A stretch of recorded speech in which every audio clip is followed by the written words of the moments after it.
America digital code से control चाहता है, रूस अविश्वास फैलाना चाहता है, चीन युआन को किंग बनाना चाहता है, और हम सब भारतीय क्या चाहते हैं? हम चाह ही नहीं सकते कुछ, क्योंकि हम एक एक्सपेरिमेंट में फंसे हैं। लेकिन याद रखो, हर रीसेट एक नया मौका है। हर क्रैश के बाद कुछ लोग बिलियनर बनते हैं, कुछ बर्बाद। साइकिल समझने वाला सर्वाइव करता है, इग्नोर करने वाला कीमत चुकाता है। रूस ने हाल ही में दुनिया को चेतावनी दी है।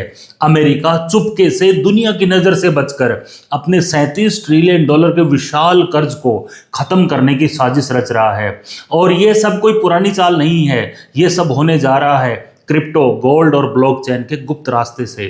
सोचिए, यह केवल आर्थिक हेराफेरी नहीं है, यह ग्लोबल फाइनेंस व्यवस्था को हिला देने वाला एक ऐसा षड्यंत्र है जिसका खामियाजा पूरी दुनिया को भुगतना पड़ेगा।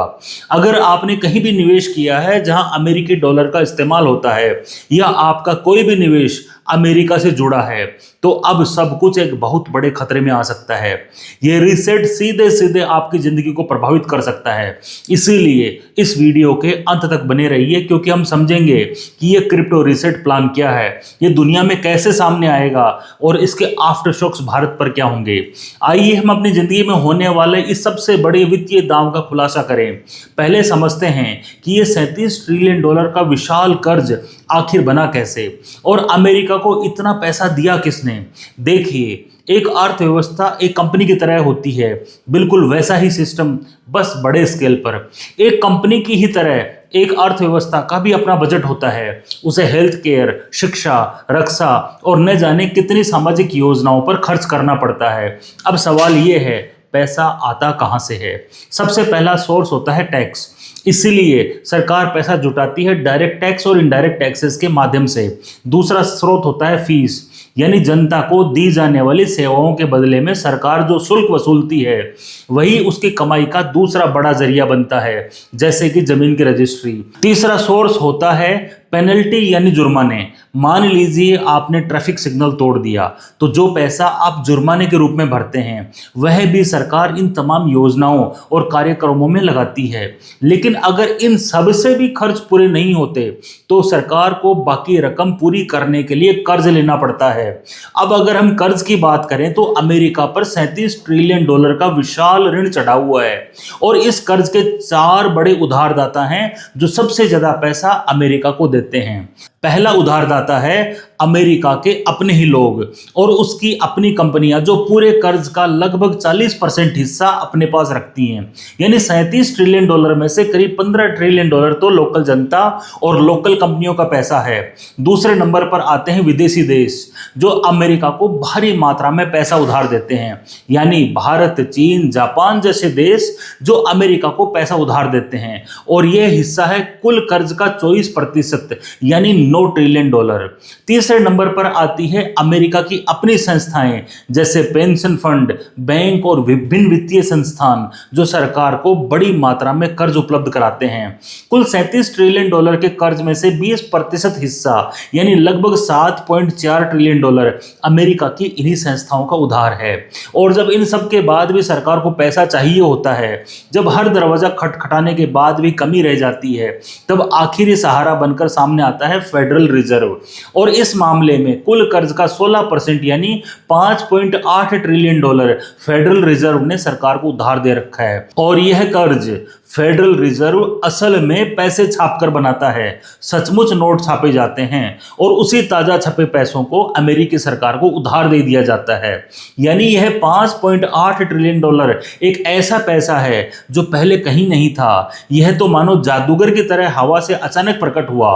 अमेरिका को अपना कर्ज चुकाने के लिए हमारी तरह मेहनत नहीं करनी पड़ती, वो बस प्रिंटिंग प्रेस से पैसा छाप लेता है। क्यों?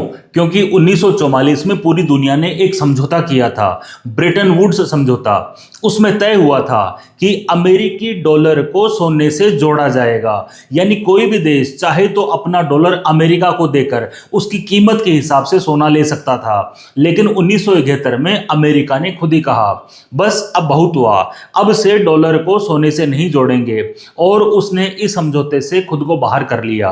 अगर आप इस पूरी कहानी को विस्तार से सुनना चाहते हो, तो ऐसा क्यों हुआ और उस दिन दुनिया कैसे बदल गई, तो कमेंट में यस लिख दो। मैं इसके ऊपर अलग से एक वीडियो बनाऊंगा। और वैसे भी आपने देखा ही होगा 2008 में जब पूरी दुनिया की अर्थव्यवस्था डूब रही थी तब अमेरिका ने प्रिंटिंग मशीन चालू कर दी और ट्रिलियनों डॉलर छाप लिए। 2020 में कोरोना के टाइम भी यही हुआ, यानी जब भी संकट आता है अमेरिका बस नोट छाप लेता है। विदेशी देशों का अमेरिका पर कितना कर्ज है ये देखकर आप दंग रह जाएंगे। सबसे पहले नंबर पर आता है जापान, और जापान ने 1.1 ट्रिलियन डॉलर अमेरिका को कर्जा दे रखा है। दूसरे नंबर पर आता है चीन, जिसने अमेरिका को करीब 775 बिलियन डॉलर उधार दे रखे हैं। 2013 में चीन के पास अमेरिकी बॉन्ड में 1.3 ट्रिलियन डॉलर थे, अब वो घटकर लगभग 775 अरब डॉलर रह गए हैं। तीसरे नंबर पर है ब्रिटेन करीब 700 अरब डॉलर के साथ। चौथे नंबर पर बेल्जियम लगभग 370 अरब डॉलर। इसके बाद कनाडा, आयरलैंड, लग्जमबर्ग जैसे देश आते हैं। फिर बाकी सारे देशों ने मिलाकर करीब 5 ट्रिलियन डॉलर यानी कि 50 लाख करोड़ डॉलर दिए हैं। इनमें भारत, खाड़ी के कुछ देश, सिंगापुर आदि शामिल हैं। और रूस ने अमेरिका को लगभग जीरो कर्जा दे रखा है। 2010 में रूस के पास अमेरिकी बॉन्ड में 176 अरब डॉलर थे। आज 2025 में सिर्फ 2 अरब डॉलर बचा है, यानी कि करीब करीब शून्य। क्यों हुआ ऐसा? 2018 में अमेरिका ने रूस पर सैंक्शन लगाए। उसके बाद रूस ने अपने सारे अमेरिकी बॉन्ड बाजार में बेच दिए और उसे पैसा और चीनी युआन खरीद लिया। अगर ये पूरा 37 ट्रिलियन डॉलर का कर्ज कभी ब्लॉकचेन पर चला गया तो अमेरिका एक क्लिक में पूरी दुनिया की सेविंग्स पर कंट्रोल कर लेगा। ईस्टर्न इकोनॉमिक फोरम में पुतिन के सीनियर एडवाइजर ने दुनिया को चेताया है, अमेरिका अपनी समस्याएं पूरी दुनिया के खर्चे पर सुलझाएगा। वो सबको एक क्रिप्टो क्लाउड में ले जाएगा। क्रिप्टो क्लाउड का मतलब है पूरी डिजिटल अर्थव्यवस्था जो ब्लॉकचेन पर चलेगी। पैसे, कर्ज और कंट्रोल सब कुछ वहां होगा और सब कुछ अपने आप चलता रहेगा। रूस के हिसाब से अमेरिका ऐसा 3 स्टेप्स में करेगा। पहला, अमेरिकी कर्ज को टोकनाइज कर देगा, यानी डिजिटल टोकन बना देगा। दूसरा, फिर उसकी वैल्यू को रीसेट कर देगा। तीसरा, और नुकसान निवेशकों के मत्थे मढ़ देगा, यानी उन लोगों पर जिन्होंने अमेरिका को कर्ज दिया है। आज अगर आप अमेरिका को पैसा उधार देना चाहते हो तो आपको यूएस ट्रेजरी बॉन्ड या बिल खरीदने पड़ते हैं। बिल 90 दिन से कम के होते हैं और बॉन्ड 1 साल से ज़्यादा का। ये पूरी प्रक्रिया बहुत धीमी, मुश्किल और मैनुअल है। इसीलिए भारत के किसी छोटे गांव या कस्बे में बैठा आम आदमी अमेरिका को सीधा पैसा उधार नहीं दे पाता। अब टोकनाइजेशन का मतलब है इन बॉन्ड को ब्लॉकचेन पर डिजिटल टोकन बना दिया जाए। उदाहरण से समझते हैं, आपके दोस्त रमेश को 10,000 रुपए का लोन चाहिए। आपके पास सिर्फ 1,000 रुपए हैं तो आप 9 और दोस्तों को जोड़ लेते हैं। हर कोई 1,000 रुपए दे देता है। रोहित को तो कुल 10,000 रुपए मिल गए, लेकिन अब वो एक आदमी से नहीं 10 आदमियों से लिया छोटा छोटा कर्ज हो गया। अगर ये 1,000 रुपए का एक हिस्सा एक डिजिटल टोकन बन जाता है तो हर कोई अपना एक टोकन रखता है। लोन चूकता होने पर टोकन वापस कर दो, पैसा वापस मिल जाएगा। यानी पहले एक आदमी का 10,000 का पूरा रिस्क था, अब वो रिस्क 10 लोगों में बंटकर सिर्फ 1,000 रुपए का रह गया। अब आप चाहे नेपाल में हो, भारत में हो, पाकिस्तान में हो, बांग्लादेश में हो, अफगानिस्तान में हो, सिर्फ एक क्लिक करके अमेरिका को पैसा उधार दे सकते हैं और साथ में ब्याज भी कमा सकते हैं। ये अभी शुरू भी हो चुका है, भविष्य की बात नहीं है। फ्रैंकलिन और विजडम ट्री ने पहले ही टोकनाइज्ड ट्रेजरी फंड लॉन्च कर दिया है। कैंजस सिटी फेड ने भी इस पर एक व्हाइट पेपर लिखा है। अब जानते हैं इसके फायदे क्या हैं। सबसे पहला फायदा तो है लिक्विडिटी, यानी कि कभी भी खरीदो कभी भी बेचो। जब भी आपको पैसे की आवश्यकता है आप अपने टोकन को बेच सकते हैं। दूसरा फायदा है ग्लोबल एक्सेस, यानी कि सीकर में बैठा आदमी भी अमेरिका को कर्जा उधार दे सकता है। तीसरा फायदा है इंस्टेंट सेटलमेंट और चौथा फायदा है स्मार्ट कॉन्ट्रैक्ट से ब्याज अपने आप अकाउंट में आएगा। लेकिन यहाँ समस्या ये है कि ये टेक्नोलॉजी भविष्य में एक कंट्रोल स्विच बन सकती है। कैसे? मान लो आपने 10 साल का बॉन्ड खरीदा, यानी कि उसका मैच्योरिटी 10 साल है, लेकिन एक दिन अमेरिका बोले मेरी इकोनॉमी में दिक्कत है, अब मैच्योरिटी 10 साल की नहीं 15 साल की होगी, या सैंक्शन वाले देशों के टोकन को वो फ्रीज ही कर दे, बेच भी नहीं सकते, रिडीम भी नहीं कर सकते। सबसे बड़ा ट्विस्ट, टोकन की वैल्यू जो $1 है वो एक झटके में 90 सेंट या उससे भी कम कर दे, यानी कि आपका पैसा एक झटके में 10% गायब। यानी कि इसका मतलब ये हो गया कि 37 ट्रिलियन डॉलर के कर्ज में 3.7 ट्रिलियन डॉलर एक रात में गायब हो सकता है। बस एक लाइन का कोड हटा दो। ये कोई साइंस फिक्शन नहीं, ये प्रोग्रामेबल फाइनेंस है। है, बिल्कुल वैसा ही जैसा 1971 में निक्सन ने कहा था। अब डॉलर गोल्ड से लिंक्ड नहीं रहेगा, ये अस्थायी है, लेकिन आज वो स्थायी नियम बन गया और फेड ने पहले ही 5.6 ट्रिलियन डॉलर प्रिंट कर दिए। देखो, इतिहास बार बार दोहराता है, बस रूप बदल जाता है। 1933 में रूजवेल्ट ने गोल्ड रखना गैर कानूनी कर दिया। 1971 में निक्सन ने गोल्ड डॉलर का लिंक तोड़ दिया। 2026 में हो सकता है कि अमेरिका का ये कर्ज ब्लॉकचेन पर आ जाए और कभी भी रीसेट हो जाए।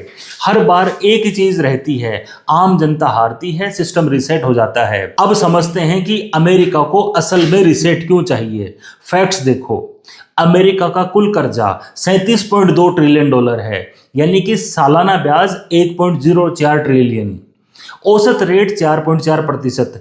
आज अगर अमेरिका 100 रुपये खर्च करता है तो 30 रुपये सिर्फ ब्याज पर जाते हैं। वहीं भारत में 100 रुपये पर ब्याज चुकाने पर केवल 20 रुपये खर्चा होता है, जो बहुत अच्छी पोजीशन है। और यह हम चीन, अमेरिका, जापान से बेहतर स्थिति में हैं।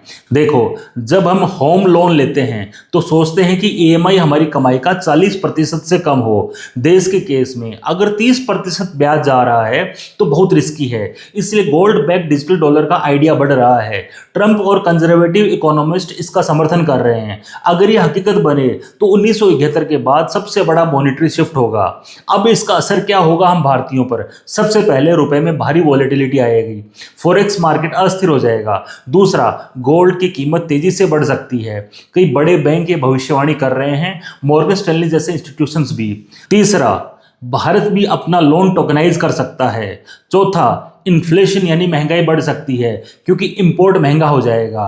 और सबसे बड़ी बात, हम क्रूड इंपोर्ट करते हैं, इसलिए यहाँ इन्फ्लेशन और भी ज़्यादा बढ़ेगा।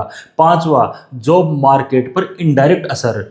अगर डॉलर बिलिंग धीमी पड़ी तो भारत का IT सेक्टर, जो सबसे बड़ा एम्प्लॉयमेंट सेक्टर है, प्रभावित होगा, क्योंकि IT रेवेन्यू का 51% केवल अमेरिका से आता है। ये रीसेट सिर्फ अमेरिका का नहीं, ये रिपल पूरी दुनिया की इकोनॉमी में महसूस होगा। अंत में, नई मनी की दुनिया कैसे दिखेगी? दुनिया एक नई फाइनेंशियल कोल्ड वॉर में जा सकती है, गोल्ड बनाम क्रिप्टो बनाम डॉलर। अमेरिका डिजिटल कोड से कंट्रोल चाहता है, रूस अविश्वास फैलाना चाहता है, चीन युआन को किंग बनाना चाहता है, और हम सब भारतीय क्या चाहते हैं? हम चाह ही नहीं सकते कुछ, क्योंकि हम एक एक्सपेरिमेंट में फंसे हैं। लेकिन याद रखो, हर रीसेट एक नया मौका है। हर क्रैश के बाद कुछ लोग बिलियनर बनते हैं, कुछ बर्बाद। साइकिल समझने वाला सर्वाइव करता है, इग्नोर करने वाला कीमत चुकाता है। जय हिंद।